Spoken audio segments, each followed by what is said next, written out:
Mesdames et messieurs, bonsoir et merci de préférer votre chaîne pour vous informer. Le travail libère l'homme de 3 vices, l'ennui, l'orgueil et la paresse, dit-on. Mais pour qu'un métier soit valorisé, il faut que celui ou celle qui pratique ce métier ait des expériences. C'est pourquoi nous avons décidé aujourd'hui d'aller à la découverte des métiers. Pour ce premier numéro, nous avons décidé de valoriser le métier de la coiffure. Ce salon de coiffure s'appelle Raj Coiffure. Allons à sa découverte.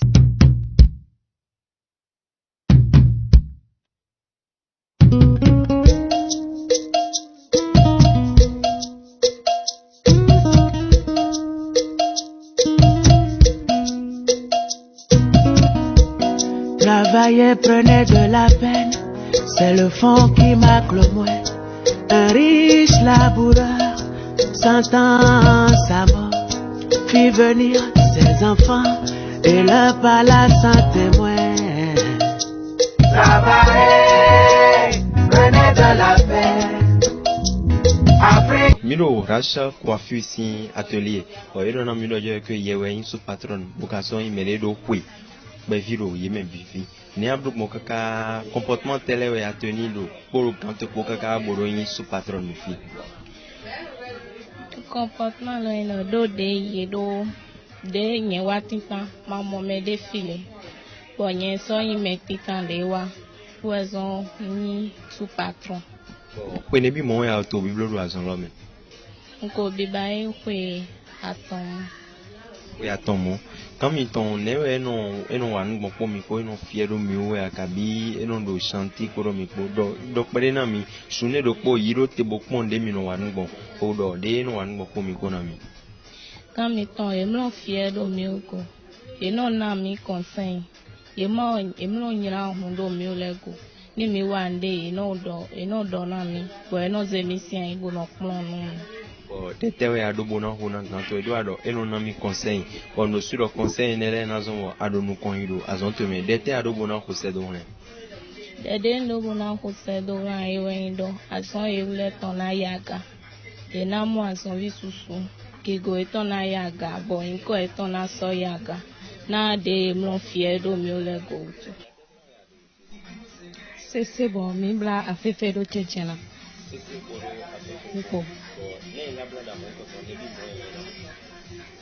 mais là rien mon darling paquet attend bon non là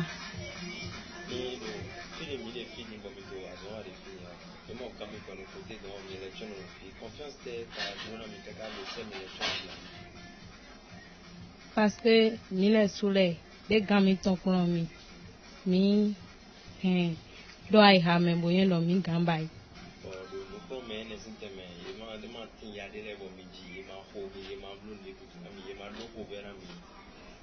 quand il est toi aime oiseau vie mais surtout gentil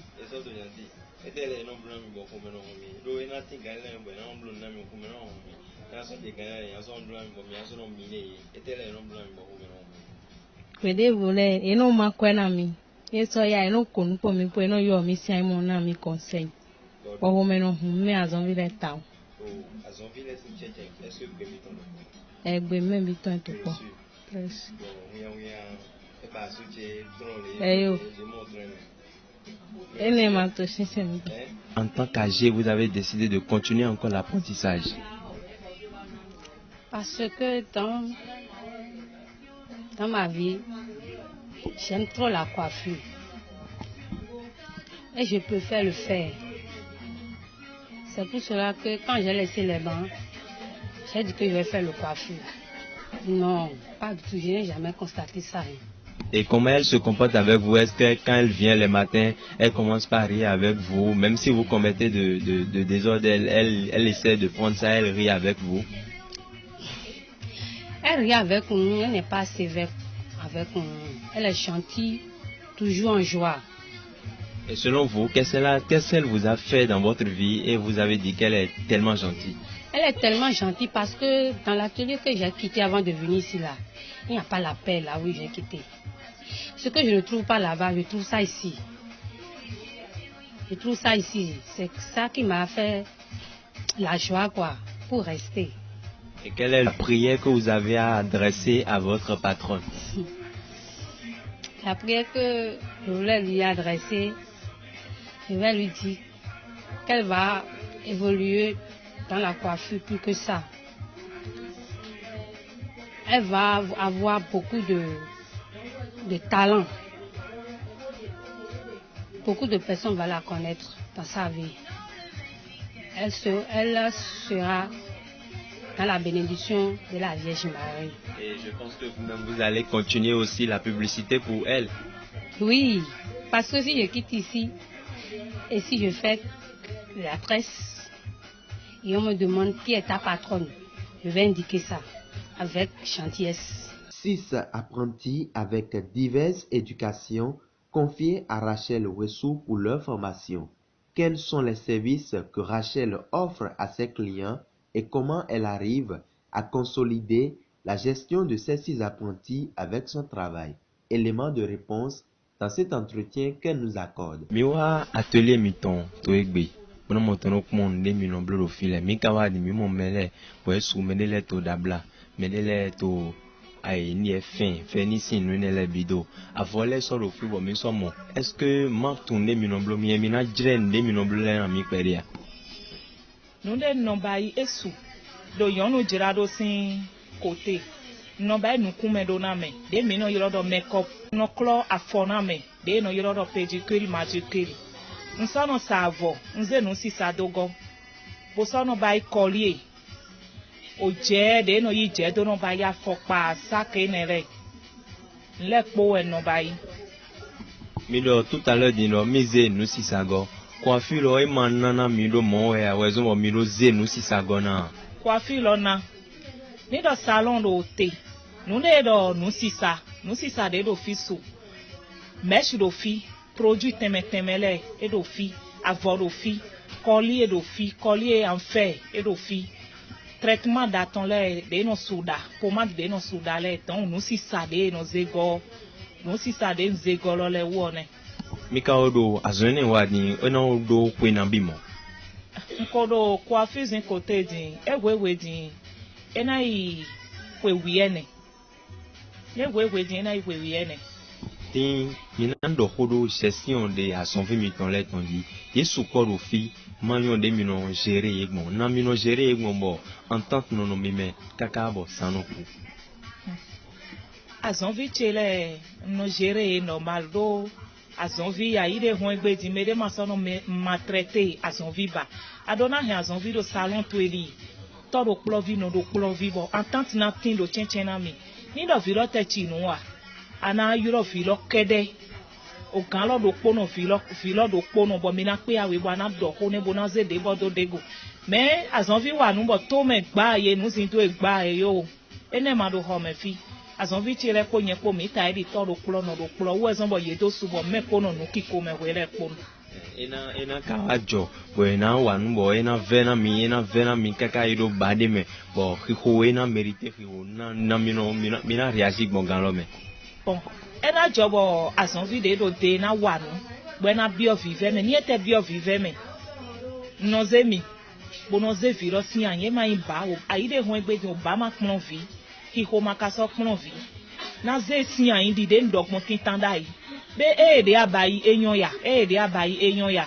Bonaze ai ha etondo nlole do klopoji. Ndido ni mbai repose tintan aweto atonto mandido ena so ba ye neto. Mele ino ton file bono wa zomigon na mino wa gbombo yeronyo ro kaka degmo we mino no bo ino ton kaka nunglo bono wa zomigon azomitoro emesi no mo ya kabi ilosu ye monde do migon fi bonne no e ma wa fi ya e mono yona yi ete zo nwele. OK, merci monsieur. Do azon wi wa chesin côté azon wi wa che do vogun gbon pede ne do vogun gbon e dépend de ayi client gbon. Et dépend des apprentis tout les ye voulait bona client bon ou client dono dime bono wa mais gon bona no wazon nka so fidi yin nu kun je do po wazon lo sin côté yin formatrice da ho do po bon non na formation bon toleme non na formation bon toleme ko mais susu nyomi ye nyon rash coiffure mais susu nyomi ganji bon yin peto nu kun je do po wezon bo ezon formation lo sin côté bo client chele ye mo do ni mi wa rash coiffure sin salon de mi na mo dade mi na bayi même coiffeuse gbetche les sous no suivre formation de fibo no ya tentation. Ni minando goi godo kwere kwacho bonando fu mino blo meko mendele tono vekwe to home ne mi le mi blo mi tondo kaka bo mele no mi gonfi bono ablo e de kwe po we akabine mi blo mi tono su vekwe amone mi blo na mele non ni aton le ando a fiti ablo de ando rash kwa figo mi blo de ete zon mi de kwe po na mi ton ya. OK, make-up zin côté ma indo nde kwe po na. Make-up zin côté ni do melona ba is make-up simple. Simple, elle m'a donné 5 ou 2500 ouais, simple. Mais complet, là, 5000 ouais.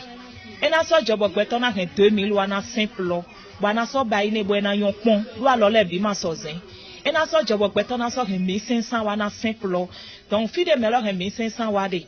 Ni do nou 12 we azana me sou 2500. E we anazan au moins nous 7 na me de sou 1500. Azonve mi ton le yeko jido sin denami. Pote mi lo bona donai. Ndondo azonvi chele town do dide ye ko jito sin dena okan eton do mo yen sun ko dena elo alo eton mana ku kan do azon logo ye na pon bona free bona hun dide yen sun hun bo leson formatrice da ho do podo egbe mo ele sun na leson do pezan eton me mere bibana nyon fide rash coiffure de etin alide le bo na gbon mi na jre fide mi dena mi bona alo kamiton. OK, mais dindin rash coiffure bonamo. Ni do eje toto bosoji de do wando. Bo je fine bo yulo numéro 97 27 32 06. Enamo rash coiffure. Ni do e magbon wando. Bo wa gbon 59 sin aliloji école Girado ko primaire de do aliloto. Eje flen même numéro 97 27 32 06. Aliawede na gbombona momelene. Africa, nous allons étonner le monde. Travailler, prenez de la paix. Africa, nous allons étonner le monde.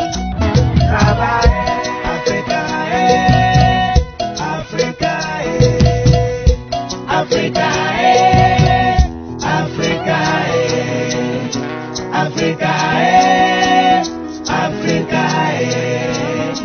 Africa, Africa, Africa, Africa.